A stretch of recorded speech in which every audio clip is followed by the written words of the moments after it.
Welcome. On behalf of the Hamilton Rotary Club and the Hamilton Forum Committee, I welcome you to Hamilton Central School and tonight's debate between the candidates for the seat of the 22nd Congressional District of the United States. My name is Stephanie Fidale, and I'm the current president of the Hamilton Rotary Club.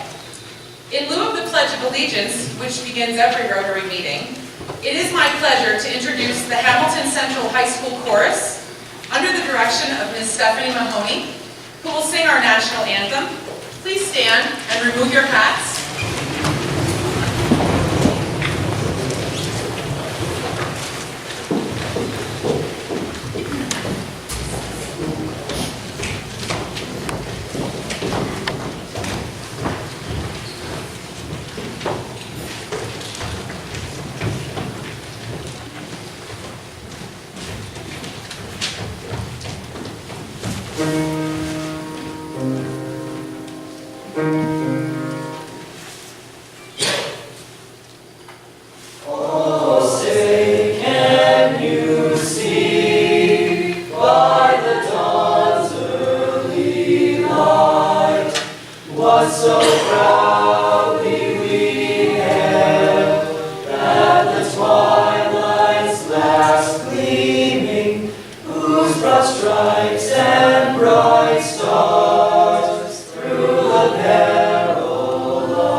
Actually, I'm moderator, not the debate coordinator. Sorry. That esteemed position belongs to Charlie Neff. I am the moderator. Can you hear me? Okay. Thank you. I want to welcome everyone here tonight to the 22nd Congressional Candidates Forum. A special word of welcome comes from Hamilton Rotary Club, as well as the Hamilton Forum Committee, which is part of Hamilton Rotary. We have been sponsoring various debates, mostly local candidates nights. We have done a few state candidates nights over the last several years. We picked this up after a long hiatus.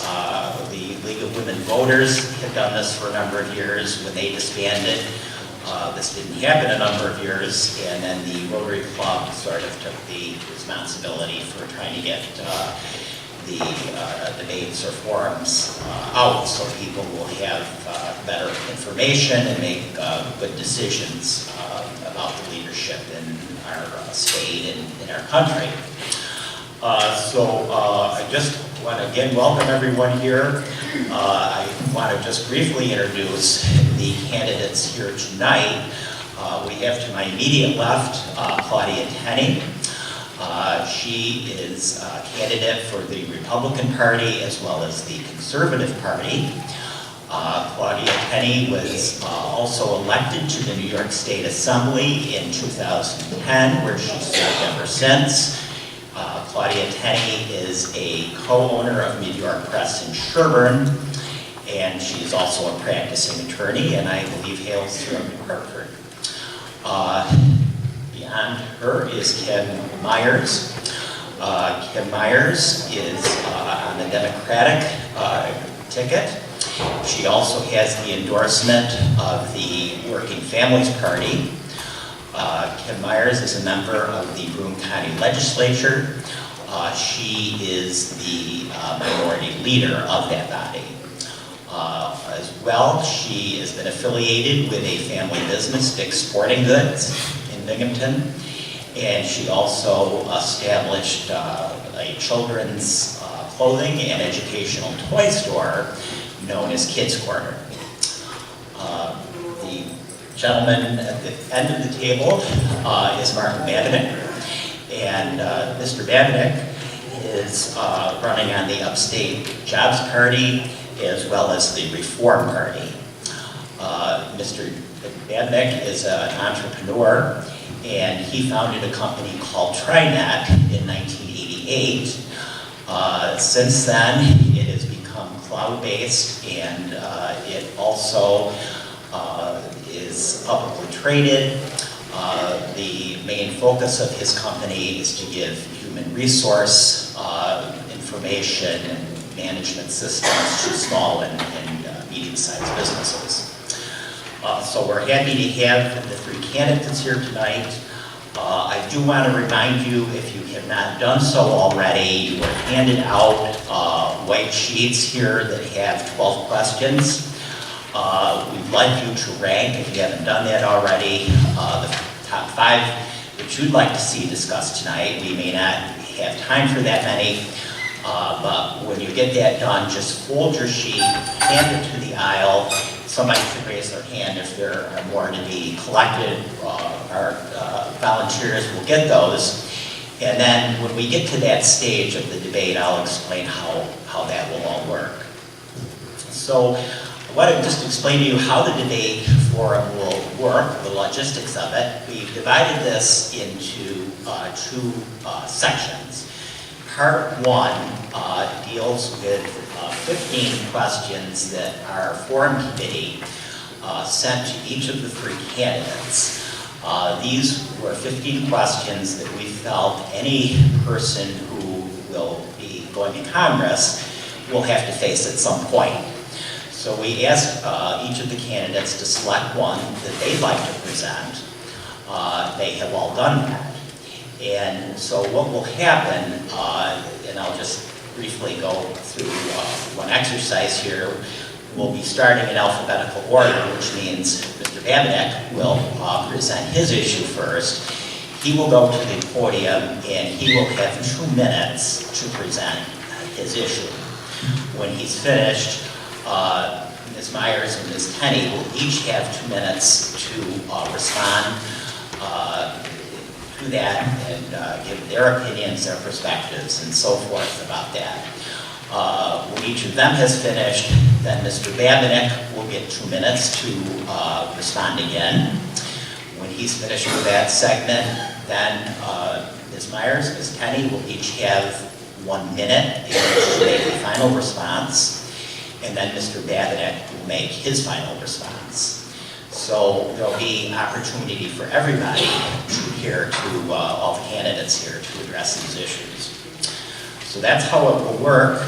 I would just like to ask one more thing, and that is the audience. I've been told as a moderator in a public school, I can adopt the persona of a stern school teacher. So by that, I just ask the audience to refrain from applause, refrain from cheering or jeering during the course of the debate. We feel that if that happens, it slows us down. It also is intrusive to people around you who are trying to learn more about these issues, and we want the candidates to be able to be focused on the issues and articulate them well. So we really appreciate your cooperation in that manner. The part one of this debate will last about 30 minutes, and then we will go on to part two of the debate, which will be the audience focus questions. I'll explain more of that when we get to that. At this time, I would like to ask the candidates in reverse alphabetical order to give introductory statements, and we're going to start with Claudia Tenning. And you may, if you go to the, well, you can sit there. Yeah, you sit there and give your introductory statement. Okay. I just want to say thank you so much to Rotary for hosting this. It's a great organization. I've actually hosted a Rotary Exchange students before, and my brother's a member of the Rotary in Sherburne, and he hosts exchange students all the time, so we're really grateful for what you do. I'm actually, my roots are actually in Hamilton, as many people know. Nice to be back in Hamilton. My mother went to Hamilton High School. My grandfather founded the Mid-York Weekly and the Mid-York Press right over in what is now the Colgate bookstore. And so I spent my entire life coming here, and then I ended up being the first member in my end of the family to go to Colgate.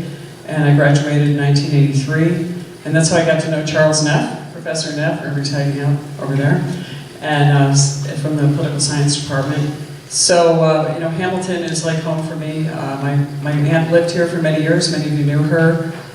We actually owned the Mid-York Weekly until 2004 when we sold it. And I was the publisher, and I also ran that business from 1996 to 2004. Before my mother, who was the publisher, and my grandmother who was the publisher. So we had three generations of women publishers at the Mid-York Weekly. I'm running for, as Mr. Crane indicated, I ran for the New York State Assembly. After we sold the Mid-York Weekly, it was a few years after that, I ran because I wanted to try to make it a more business-friendly place in New York.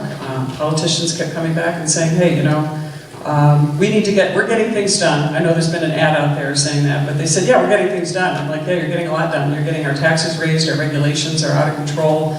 You're scaring businesses out of here. New York is experiencing the largest out-migration rate of people and manufacturing than any other state in the nation, and it's still holding today because of many of the policies coming out of Albany.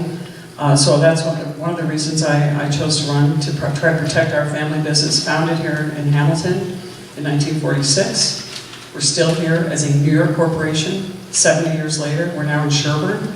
But our business was founded right here in central New York, and we're still here. We pay New York taxes. All of our goods and services are produced here.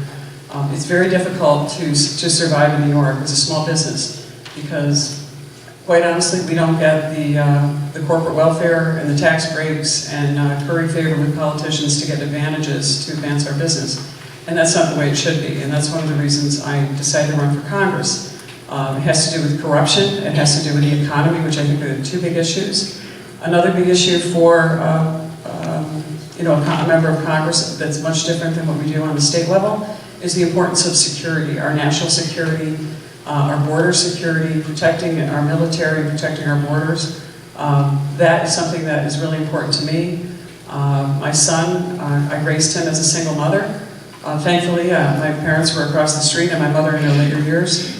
And they were very helpful to me, but I'm very proud to say my son graduated from the Naval Academy while I was working and caring for my parents when they were sick and dying. We have a Naval Academy graduate right here.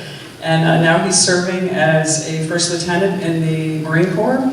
And it's very important that we protect our country by giving our military the resources that it needs and by protecting our borders, because without borders we aren't a country. And I think those are you know, the top three issues. Again, economy, security, and corruption, and that's what I'm going to be fighting as a member of Congress. Thank you very much. Thank you, Ms. Penny. Ms. Myers, please give your introduction. Thank you very much. I want to welcome everyone here and thank the Rotary as well. I'm a member of the Vestal Rotary down in Broome County, so I am very familiar with Service Above Self. As many of you might have read in the bio, but maybe you haven't, I was born and raised in Broome County, down in Binghamton, New York, where I've lived my whole life. Yes, I was born and raised in a family business that my dad started with $300 that he literally borrowed from his grandmother's cookie jar to start a little bait and tackle shop. When his health started to fail in the 1980s, my siblings, who we had worked in that business our whole life, doing whatever needed to be done. And we never really complained about, as kids working there, because we just knew that that's who we were as a family. So we bought it from my dad in the 80s, and under my brother's leadership and his vision, we've grown that business to be what's known as Dick's Sporting Goods, and it's a nationwide company with 750 stores, and we employ about 37,000 people, 3,000 people right here in New York State. I'm very proud of our business, and I'm very proud of what we've accomplished. We are a living proof that the American dream does exist.